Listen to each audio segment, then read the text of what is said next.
Salut! Dans cette vidéo, on va parler des éléments de base en HTML. Donc, comme vous voyez, nous avons collé ce morceau de code à partir du site w3schools.com. Nous avons enregistré cette page et voilà, le résultat, c'est l'affichage dans le navigateur. On va parler de ce code élément par élément. Donc, le premier élément doctype HTML. Donc, il s'agit d'une information pour le navigateur du type de document à attendre. La deuxième balise ou le deuxième élément, c'est la balise HTML. Bien sûr, si on rencontre cette balise, c'est le début de chaque page web. Cette balise, elle se ferme ou il faut la fermer à la fin du code. Bien sûr, on a aussi la balise head. C'est un élément trop nécessaire dans une page web. Donc, c'est tout un bloc qui se termine par /head. Dans cette section, on va parler des éléments généraux sur le document comme le titre de cette page. Donc, avec la balise title. Voilà bien, je peux changer mon titre du page title à mon blog. Mon blog, par exemple, j'enregistre et je refresh. Voilà. Voilà mon blog. L'autre balise qui est l'élément body ou la balise body. Voilà. Et se termine par le /body. Donc, c'est l'élément qui représente le contenu principal du document HTML. Si vous voulez bien, c'est le contenu ou c'est le corps du document. D'autres balises essentielles s'ajoutent à la liste des éléments de base en HTML et notamment en HTML5 sont les balises sémantiques, d'où leur appellation. Ils sont liés fortement à la sémantique humaine. Ça veut dire pour que le code devienne plus proche des termes utilisés par les humains, mais aussi pour aider les moteurs de recherche à affiner leurs résultats en termes de rapidité et de visibilité du contenu.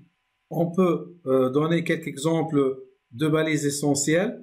Tout d'abord, on va effacer ces deux balises qu'on va l'utiliser plus tard. On va commencer par la balise header. Header, donc, c'est un élément qui représente le contenu d'introduction d'une page. Donc, ça peut porter un ou plusieurs éléments d'en-tête ou un logo ou une icône, une information sur l'auteur par exemple. Je vais écrire partie en tête de page. Deuxième balise qui est essentielle, c'est la balise main. La balise main, elle spécifie le contenu d'un document. Donc cet élément ne doit pas être un descendant d'un autre balise comme la balise header.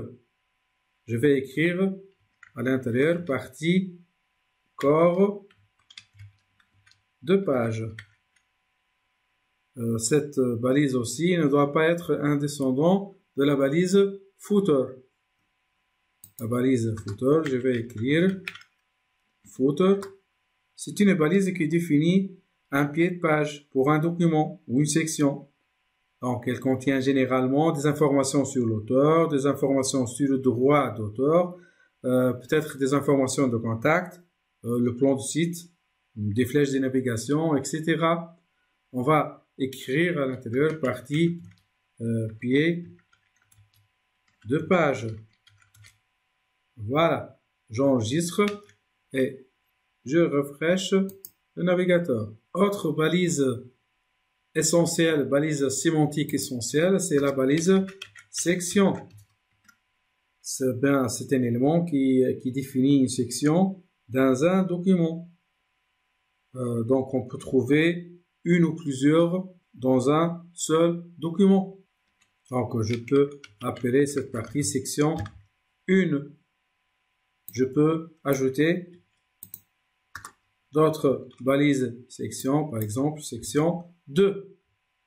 J'enregistre et je rafraîchis. le navigateur et voilà le résultat.